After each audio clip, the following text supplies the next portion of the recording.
Hi, welcome pedalers to another pedal preservation video. In this video we have a GT Avalanche, so it's another first for the channel. I hadn't had a Trek on before, and then we finally got a Trek on. That video may be out, or I may still be editing that video because I did that one quite recently. But this one came into the library recently. In fact, we just found it abandoned at the door, wheels off, frame, etc., just lying there. So I grabbed it, brought it back to the workshop, as I haven't had a GT on the channel yet, and I was really keen to get one in. Obviously a classic one from the 90s would be really nice, but they're extremely rare and usually sell for good money. This is one of the more modern ones when GT probably wasn't a prime brand anymore, although the spec of this bike is actually quite good. We've got a derailleur XT rear derailleur, we've got Shimano shifters and brakes. So overall, it looks like the spec is good. However, it does feel a little bit heavy. So although it's probably an aluminium frame, it seems to be quite thick aluminium. 26-inch rims on it, etc. But overall, this is for a younger rider getting into shredding. I mean, it's even got hydraulic disc brakes on it. So you could be tanking this down trail parks, etc. Have absolutely no issues about stopping at all. So, I've had a quick look over and it actually all seems to check out. The brakes are working. There's no issues with the wheel bearings, the bottom bracket, etc. The shifters are completely gummed up. It's total gummy bear fest in there. They don't work at all. They'll work one way, but they don't spring back. But I'm sure a bit of oil is going to sort that out. So let's go handy cam and have a closer look. Okay, starting off at the front, as you see, we've got some nice hydraulic brakes which work fine. We've got Shimano shifters on there, nice set of riser bars, half decent set of forks, although sadly they're not air forks, they're just sprung ones, but gauge wise they look quite decent. They're not going to be super flexible, so that is good. 26-inch rims. They may be double wall aluminium rims. I haven't actually had a look in. Half decent rubber as well, which is quite good. Suntour cranks on it. It's not a 1x train, which is a shame. It's what we got at the back. We've got 1, 2, 3, 4, 5, 6, 7. It's an 8-speed. Could you make that a 1x? It's possibly a bit neat. I think if you put a very small chainring on the front, you might get away with it for just basically climbing and then shredding downhill. You might be okay.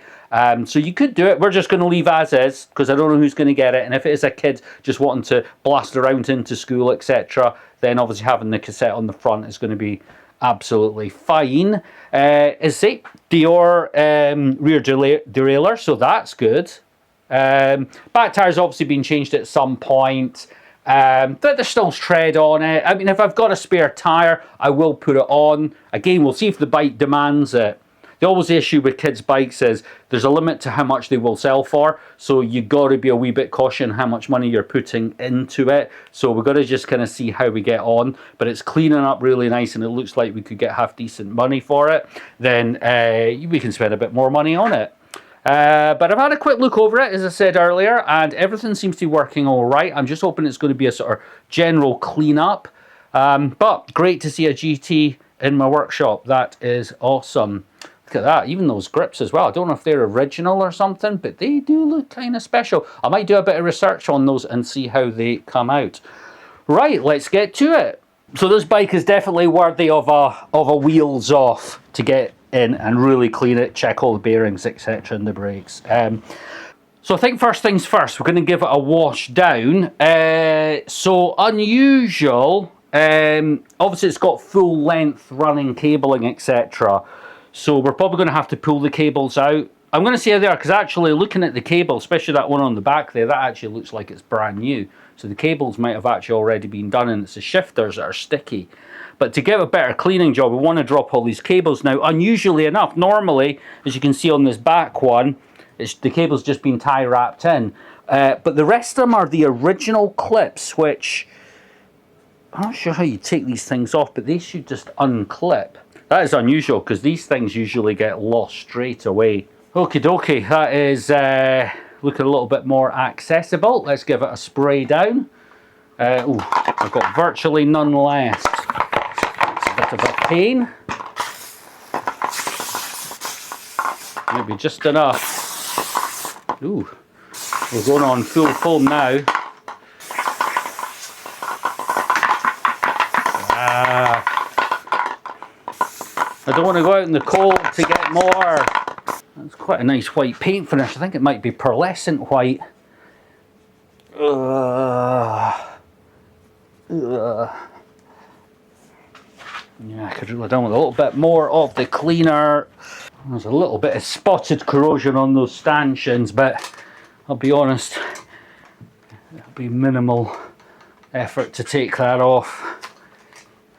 So we think with a white frame, of course, every last bit of dirt is gonna show up.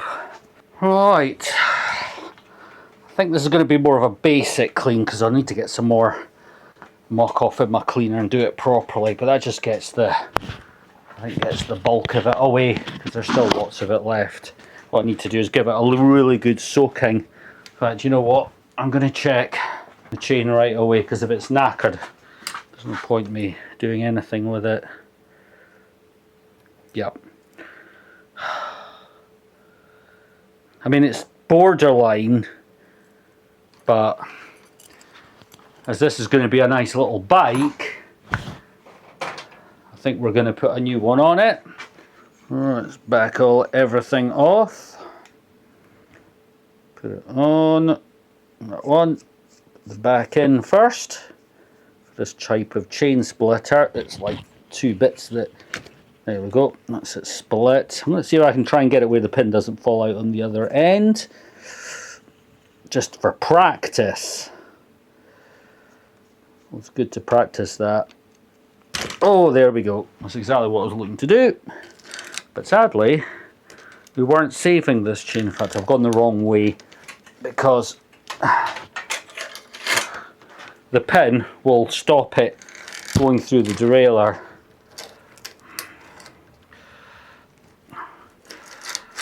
But sadly, this chain is knackered, which is a shame because it wasn't corroded or anything. So as we've got the chain off anyway, I'm going to take the derailleur off just to give it a really good clean. The only reason I don't normally take the derailleur off unless it's damaged is because you got to take the chain off, but we've got that off anyway.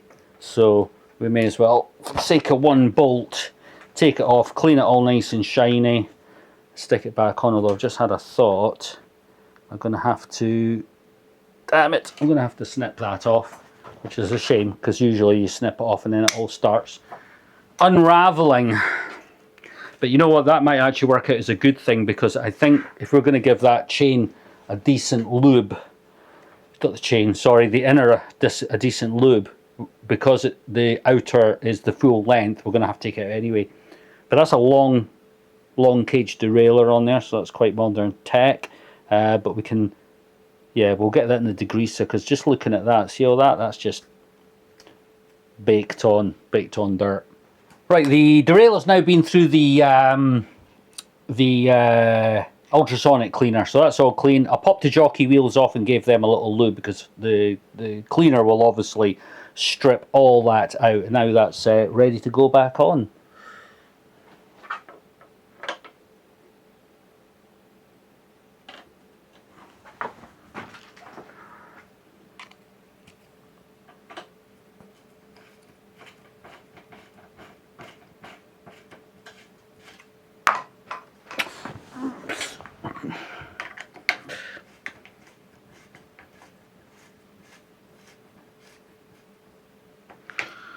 There we go. Right, so normally we would pull the cable out and lubricate it, but in this case, because we've now got the whole outer off, we'll actually remove the outer, lubricate the cable, and then slide the outer back on, because I think I said to you earlier, this is a brand new cable. This has definitely been done very recently.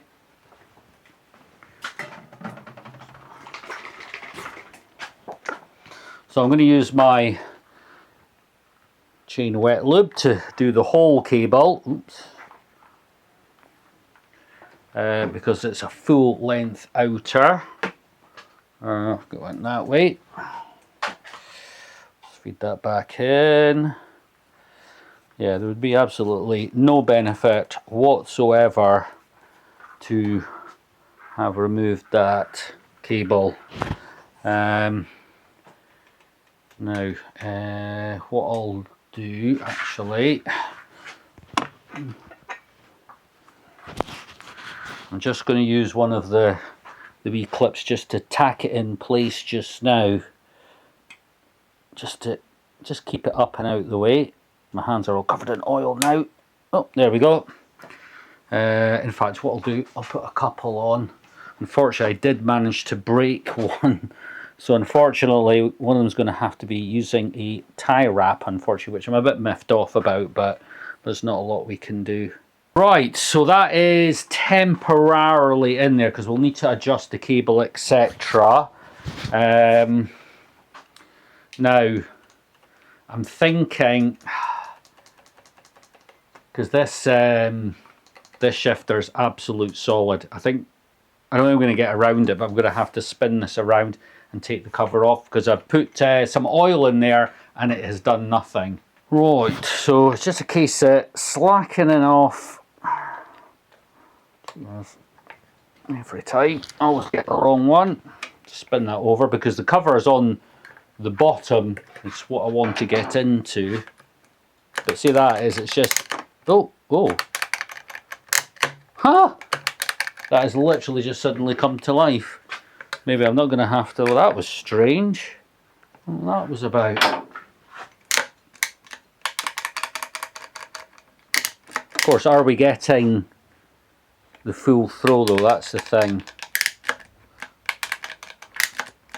Yeah, right. What I'm going to do is I'm going to get, right. Let's get the whole from the shifter to the derailleur all hooked up. Now we've not got an awful lot of meat left on that now, unfortunately.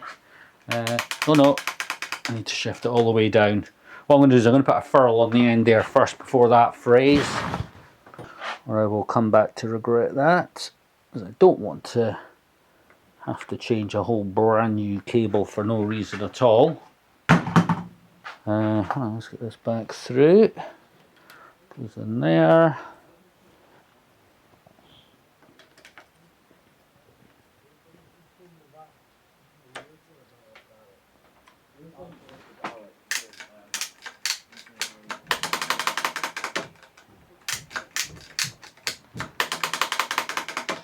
Right, that is now working 100%. So I don't know what that was all about. I think it maybe just needed the tension on the end, but that is actually smooth as. See that? Boom.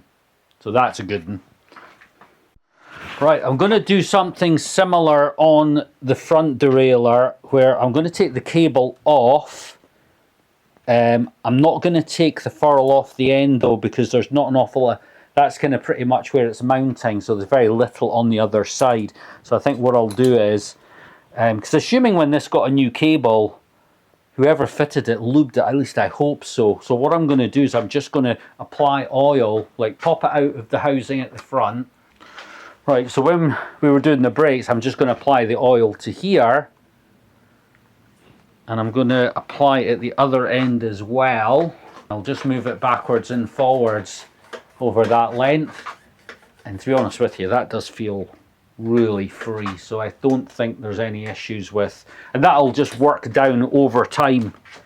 Right, this is going to be slightly fun, getting that back in where it's meant to be. There we go. Actually, I didn't look too far. Is that it? Oh, it goes on that side, I think. God, I can't remember now. Well, suck it and see. Oh, good catch. Right, let's just try the shifting.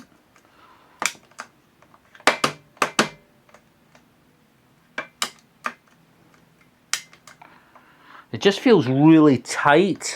It may just be a shifting, not a shifting, but a bump stop thing. Just when I get to the top, it's really tight. And it really sounds like it's under a huge amount of tension. But that seems to be right. I'm going to fit the old chain back on because I haven't got the spare one. The spare one I've got, I think, is a 6-speed, and it just won't work on this. So I've given this a bit quick clean in the ultrasonic cleaner. I'm going to put it back on purely for setting up all the gears, etc. for the video. But once I get down to the library, I'll get that off and I'll get a brand new chain on. because in between shooting the video, I've been cleaning the frame down, I've given it a wax, etc., and it's now looking really clean. The rear derailleur I've had through the ultrasonic cleaner, looking shiny. I took the chain ring set out as well, it's looking really good as well. So yeah, I think this is going to be a good bike. Right, so let's drop the chain in. Also, what I've done as well was, I don't know if you remember, the chainstay protector was really badly damaged. It was chipped and it was such a shame. So I heat gunned, stripped it off, alcohol wiped it back. So I'll come back. I've got some spare heli tape, which is just clear tape. So I'm going to reapply one over the top of that one, because obviously it's done a good job of protecting it to this point. So I'm getting in the road. Drop that through there. There we go. Right, let's get that back on. Right, put that in there. Just up till it's flush. Don't want to go too far. Bump. And then there you go. Nice and loose again. Right, I was checking the wheel axles out, and although they're free playing, I can feel there's a tiny bit of notchiness in them. It's probably just dried grease, but I think as we're kind of going beast mode on this thing, I think it's definitely worth just backing an axle out and just squirting some fresh grease in. We're not going to get into rebuilding the hubs. I don't think it needs it. Well, at least we can certainly have a check if that is the case. So I'll need a breaker bar.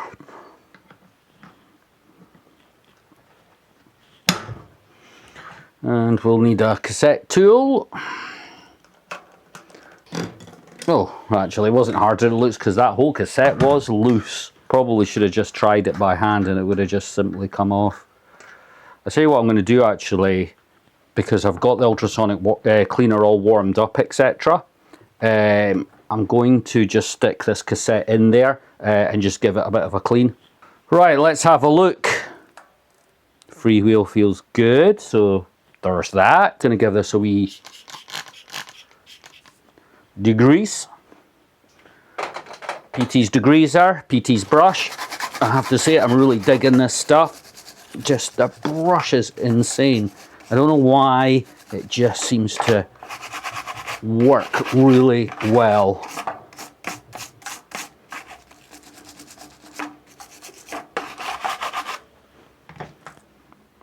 Right. Get the wet rag. I'm going to do while I'm at it, actually, we'll take that dort disc off, well, clean that comes up, and give it a proper clean and refit it. Question. Oh, that's that side. Clean. This side's looking clean, so what we want to do is use the pick to get just get this rubber cage off. There we go. Put that side in order. See, that's all looking lovely and clean. That's why I think it's just dry grease. Right, we're going to need some. Right, so what I'm going to do is, the plan of attack is we will get this loosened. That fitted. Oh, there we go. It will get this loosened, and then we can back it off and get access to the bearings. No, we got it off. There we go.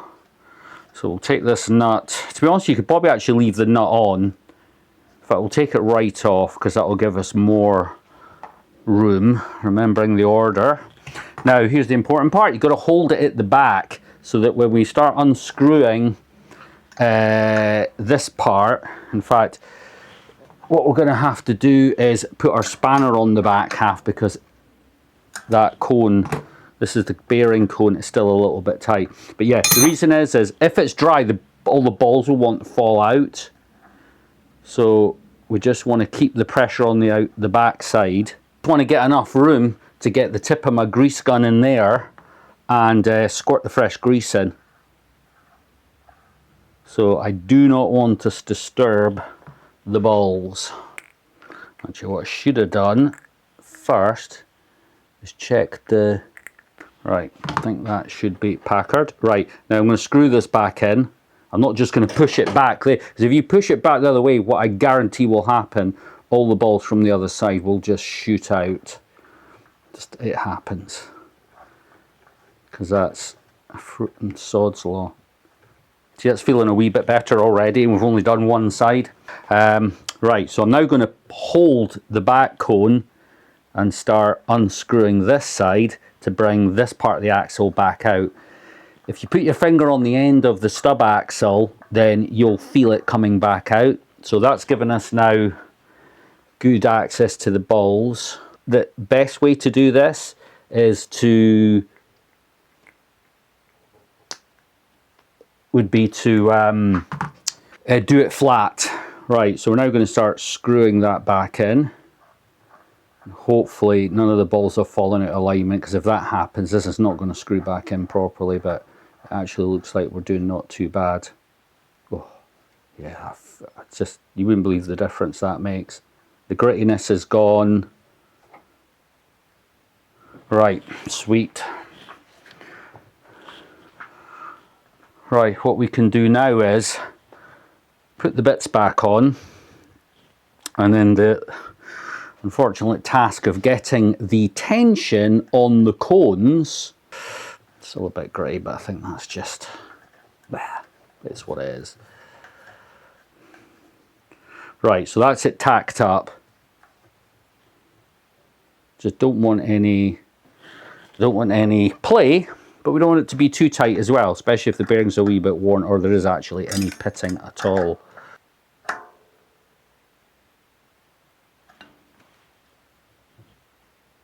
Right, what I'm going to do is I'm actually going to nick up the top, this nut here. Let's kind of see where we're lying. Now, I've not gone crazy. See, that's feeling fine. Spinning fine. No play at all. Question is whether I can just do the last nick up. Because what will happen, either when you tighten this nut up, one of two things is going to happen. Either the axle is going to go round with it, or that ideally is just going to tighten up. But if the axle goes round, it means that the back cone is being slackened off. So you can kind of try to do a bit of a combination of the two to try and get the axle to stay still. Right, that's feeling good. Yep, that is feeling good. Right, I think we're on a winner, and that just feels so smooth. You would not believe the difference that went from what I just had to that. The cassette is in the ultrasonic cleaner, but if I turn it on, then I can't make any more video because it's so noisy. So what we'll do, I'm going to put this on the floor, we'll get the front wheel up. Boom, one front wheel. Right, let's take the...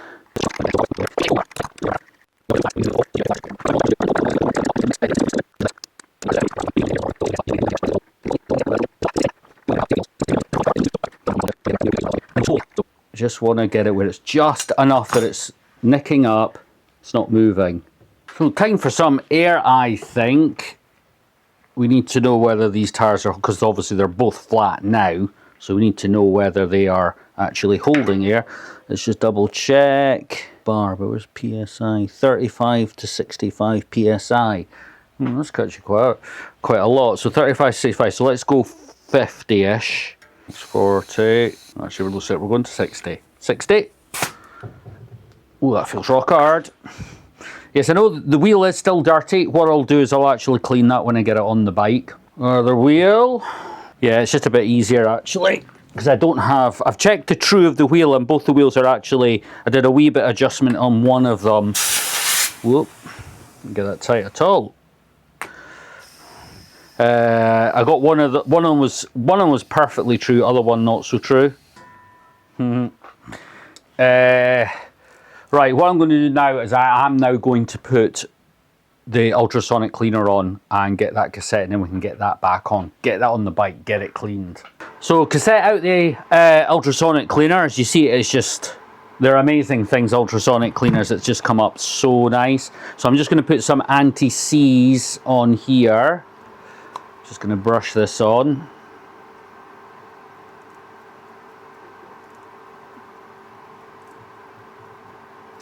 Probably just put too much on there, I think. It's going everywhere. Right, so will only engage when it gets to that one. It looks like they're all the same, but they're not. I don't know how you got to literally go around them all before it marries up. Sometimes there's spacers in between the gears, so if you have stripped a cassette down, watch out for that. Although I think they're usually more common on the larger sets, so it would be like an 11 speed, possibly more. Right, what are we looking for? We're looking for a cassette tool. Power bar. Just this up, buddy. There we go. A bit tighter than it was before I took it off. I mean, cassettes are meant to tighten as they go, so it should never have been a problem, but yeah, it's probably good if they are tight, but that is looking so much better now. Now we can just get the wheel on the bike and get the thing cleaned. Right. Get it back in there. Now I've checked the pads on the discs, etc., and they are all loads of meat left in them, so we don't need to do any servicing in that regard. So that's a good thing.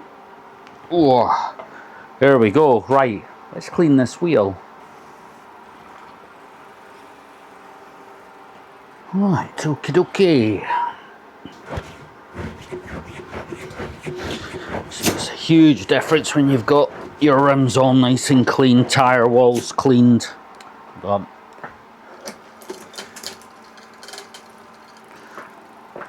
Just moving that around so that it's in the correct gear.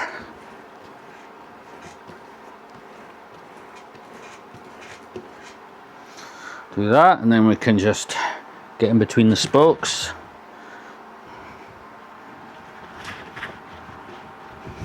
Now I'm using my wet rag, so this has got a lot of everything on it. A mix of cleaner and oil and God knows what else.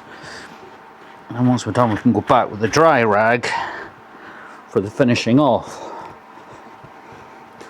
Do your spokes on the other side.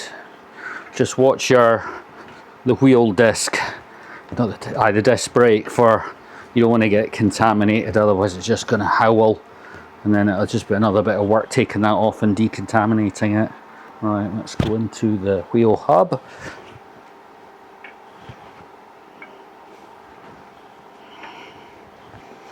There we go. Right, let's just give it a quickie with the dry rag, just take all the residue off.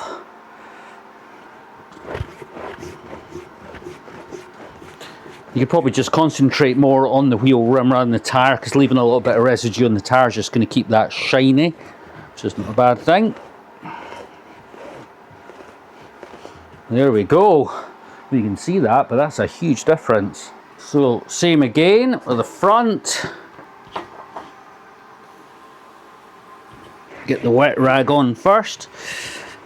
What I usually do is spin it round to the valve before you start cleaning into the spokes, and then that way you know where you started. The access for spokes on this side. Right, one down, and then the dry rag. These are muck off microfibers, if you're wondering. I have to say, I like them. I think they're a little bit better than a standard microfiber. They're just a bit plusher. And then grab some of it.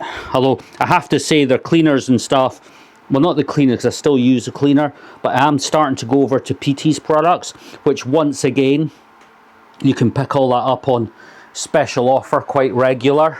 Right, boom. Brakes are absolutely spot on, which is good, because bleeding out the brakes would have been a bit of a pain in the ass. Right, I took the pedals off just to, well, to be honest, put them through the ultrasonic cleaner, because everything's looking so good. For this, anti-seize, just a wee squirt. There we go. And just like that round and in. There we go.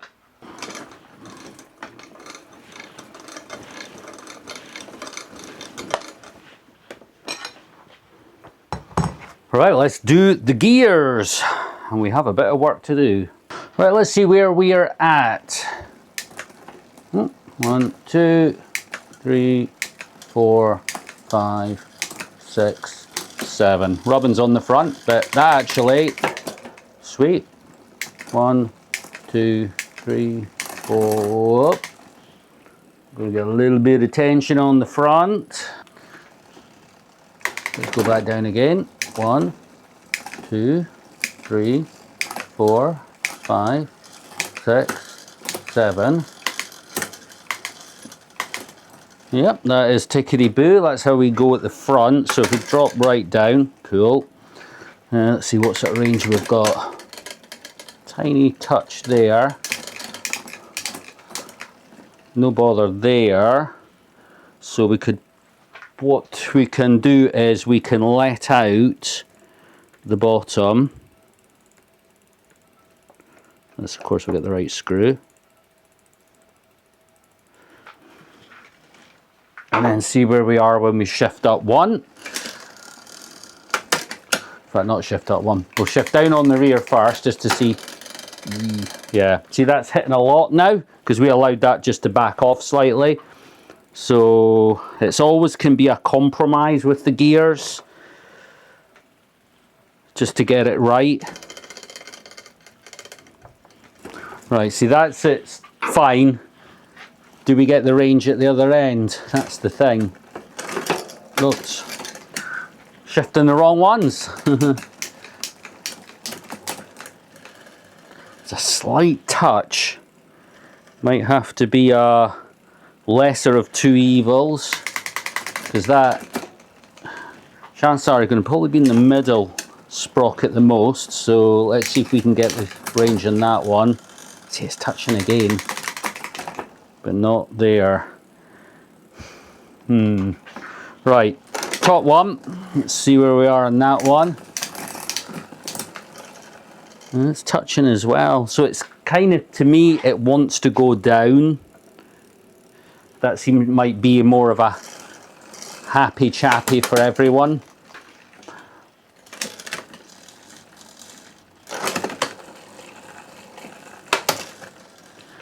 It just might need to be just going to have to work the gears, I think. It's one of those things. This is why I don't like 3x or 2x. Give me a 1x any day and you don't have these problems.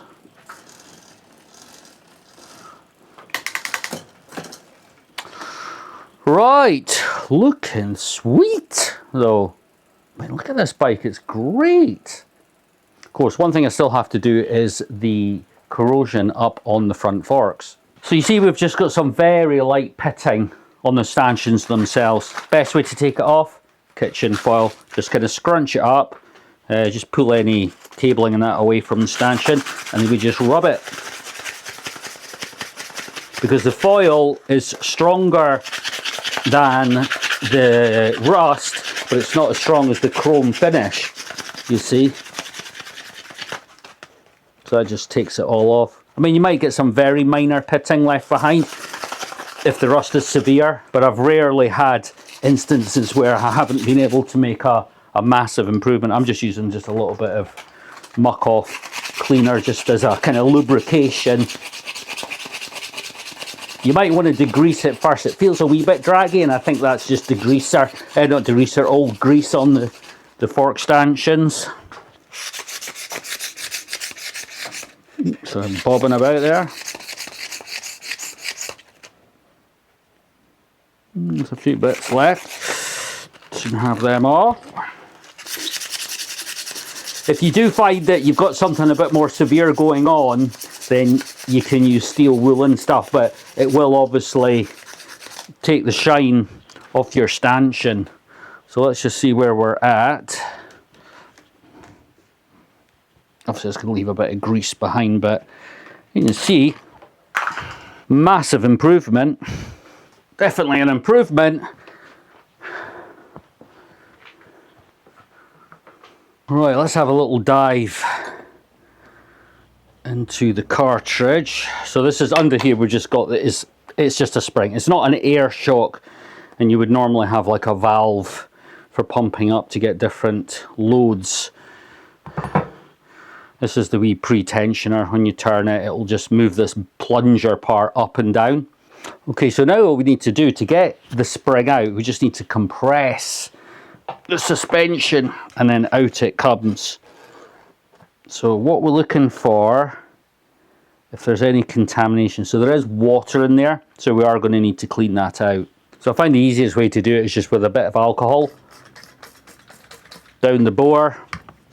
And what I do is obviously get blue roll, fold it in half like that, and then just start feeding it down. You can use anything long, like a big long screwdriver.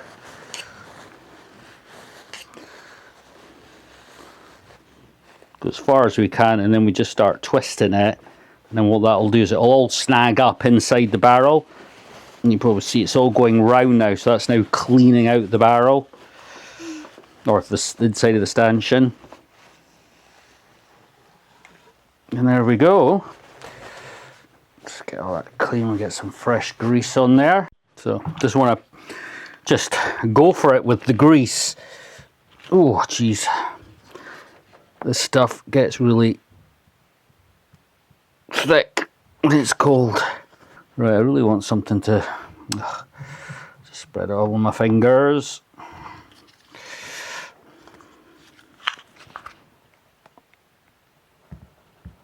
Not the prettiest, but we just want to get that coated for sliding up and down.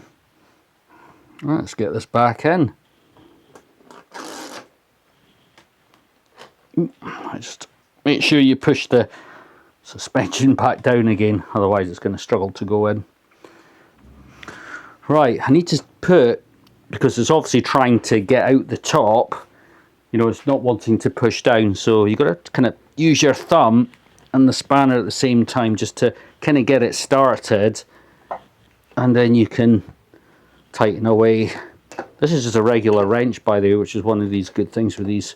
There we go.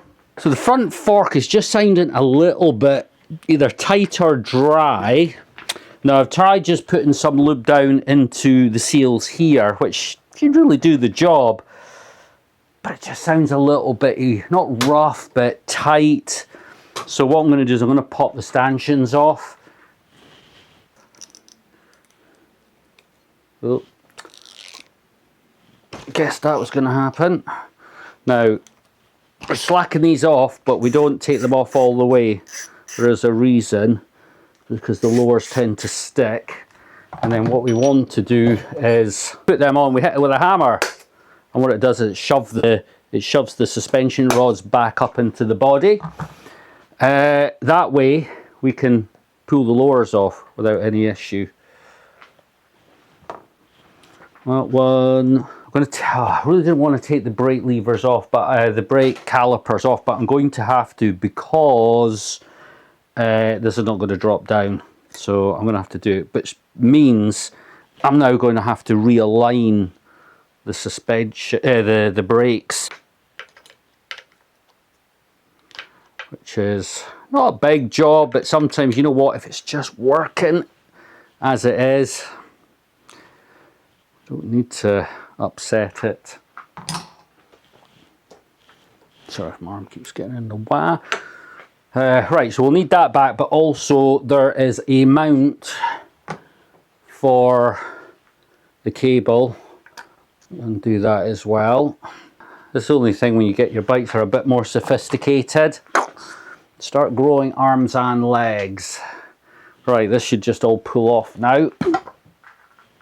Yep, that's what I was thinking. There was actually water inside of the actual stanchions. So looking at it here, that's not my grease. It's like somebody has done something. That doesn't sound good, that though. It's like it's oil filled. I think we're gonna have to get that off. It feels like there's, see that there? There's air inside there, which is not good. I mean, for what this bike's gonna get used for, it would make no difference at all. But we've got the bodies off now, let's do it right. Right, so stanchions off. Unfortunately, I lost my audio of me cleaning out the stanchion, so if you got a narrated version, then great. If not, then it was probably too much hassle to narrate it. So, but simply what I did was put degreaser inside the bores, used some blue roll, pushed down inside the bores with a screwdriver, whicked it about, pulled them all out. I've cleaned all the seals, etc. So we're now going to put the bodies back on the stanchions, but before I do, we're just going to use some of this stuff, some shram butter. We just coat the inside of the seals. So the seals have got, like, I don't know if you can see it, but there's a, I'll put that round, there's like a little ridge on the inside of the seal, and that's kind of meant to act like a kind of reservoir for the grease to sit into, so it's constantly got a small amount to wipe up and down the stanchions. The idea is the stanchions, when they come out of the bodies, the stanchions are not greasy. That's the whole point. They're meant to remain dry, otherwise they just attract the dirt. So these are what we call, these are wiper seals, so they're meant to wipe anything on the stanchion actually off. On high-end forks, what you would have is you'd have a sponge wiper on the inside there, and the sponge wiper would be soaked in oil, and that would be what would be constantly keeping the seals wet. But on cheaper forks, they don't have them, and you can't add them in either, which is a bit of a shame. Right, just make sure we've got the shafts and all that pulled down all the way, because these will have to pop out the bottom. Make sure you get your forks round the right way when I'm talking about the top half. Otherwise you'll end up with a weird back to front fork. Ooh. Right, come on. There we go. Right, so I've got a rod out this side, not quite a rod on the other side yet. Oh, there she blows. I'll put the bolt on the one that's exposed first, so that kind of keeps it in position. Now this one's going to be a little bit harder because the spring is pulling it back down. Oh, and I can't quite get my hand round the top half to grip it. If there's enough there to eke the nut on the end. I think there is. Yep, nice one. Just going to wipe a bit of dirt off there while we're at it, while I spot it. Now, I need to get this out. I managed to get this side out all right, that part. This stanchion contains the spring, and this is the dampener, and it feels a little bit aerated. We may not be able to do anything with it. A lot of these, they're just sealed units, but I'd like to get it out. But unfortunately, I don't have the tool.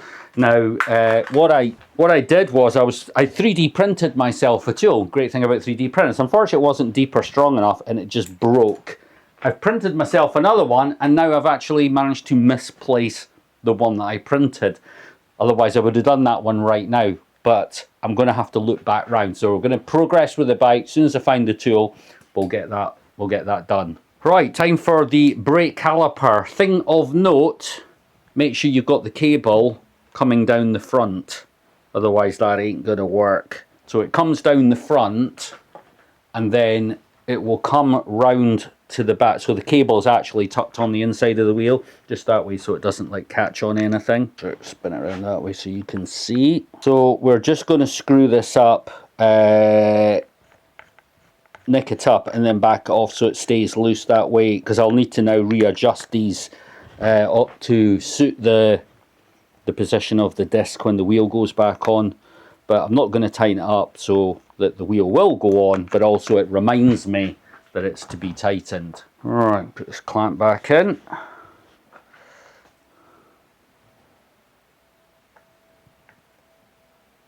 Straighten the cable up, and then we can tighten it.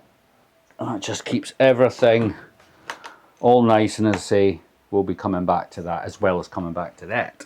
What I'm doing before we start is I'm using this is actually a plastic trim removal tool, and I'm just poking it into where the discs go, and I'm just pushing the discs, I should say, back into their housing. So it just resets them so they're not too far out, because if you've touched the brakes prior, they might not be they might have advanced out and not actually be centralized. Okay, now it is actually time to get the front wheel on. Now, good thing is both wheels have stayed fully inflated, so we know there's no issues there, because that was something as the bike arrived with both tires flat. Actually, that wheel's just out slightly. Let's make sure you get the wheel in the center. In fact, I'm going to just put a little bit extra tension in there. When I say center, what I'm talking about is here, like even gaps down both sides. Because the reason is obviously you want the wheel in the center.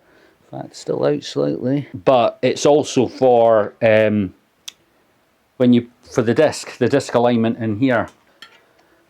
Okay, because yep, see they're rotating. So the simple way of doing this is pull your brakes on at the bars, then come back in with your driver,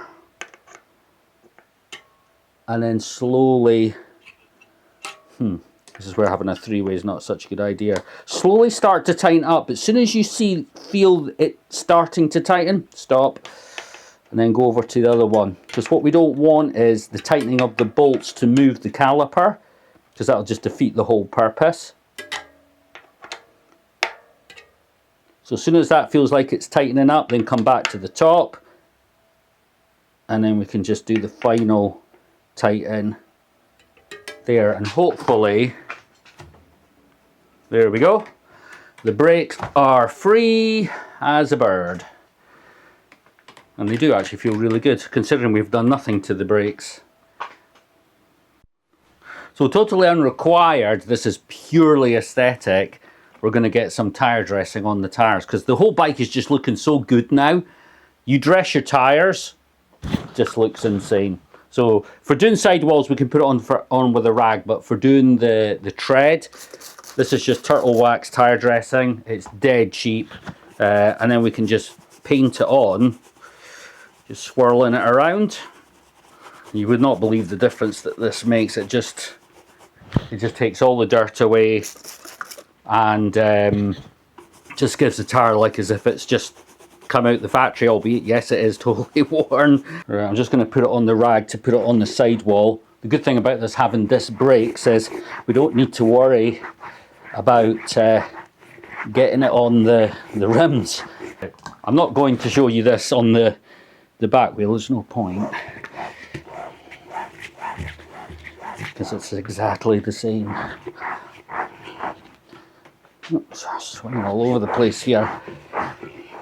That front tire is looking, it's still a bit wet just now. When that dries, it'll just kind of have like a sort of natural rubber look. So guys, what do you think? What an amazing bike this has turned out to be, considering we have actually spent nothing on it. We didn't even put new cables or anything in it. The only thing that we will put on is a chain, but you could get away with it just now because the chain's kind of on it cusp where it should really be changed over. So when I get to the bike library, I will put a chain on it. But apart from that, the brakes were in top order. It was really just the shifters were all gummed up. We've got those all loosened off. The bike is now working 100%. And I can't believe the finish that it's come out. The frame is lovely and shiny. In this particular instance, because it is quite a high-end bike, albeit it's a kid's bike, I did decide to go a little bit more full on in the presentation. So I've polished the frame, so the frame's lovely and shiny. We've put tire dressing on the tires to make them look like they're kind of factory ready, although they're a little bit worn, but absolutely perfect for who's going to use this bike. So an absolute top notch of what essentially was a bike that was dumped at our doorstep in parts. We didn't even know if the whole bike was there. And as it turns out, the whole bike not only was there, that literally we've not had to spend a penny. We have just put it back together. A real testament about recondition. Don't recycle your bikes. Get them reconditioned. Get them onto a new owner. And then they have another lease of life and maybe more thousands of miles to come. So I hope you liked this video. Please like and subscribe. Even if you just comment down in the comments for no reason at all, just say, I made it to the end. Thank you very much. It's a brand new channel. And I have to say, it is a struggle. I mean, I've literally got videos that have single view amounts which is, and most of them are in this double view amounts. So I'd really like to kind of build this on. So just a bit of encouragement. I'm not doing this to make money, obviously. I don't think the channel will ever be there, but it would be nice just to get a bit of encouragement to know that I'm spending all these hours doing the bikes, filming them. Because obviously, if I were just to refurb this bike, it would have taken me a couple of hours, but actually to do it in a YouTube video, it'll take you an entire day and then another half a day to edit the video. So it's considerably longer. So I'm hoping that the content of this video will give people just a little bit maybe encouragement, like I did from watching other videos. The main one that I always follow is the Bike Farmer, so you want to check him out. He gave me the confidence to not only to work on bikes, but to volunteer down my local bike library. And after watching all of his videos, and I mean all of them, there are over 100 videos, some of them I've watched more than once, I was able to start on first day and start fixing bikes. So on the next video, we'll see you then. Bye.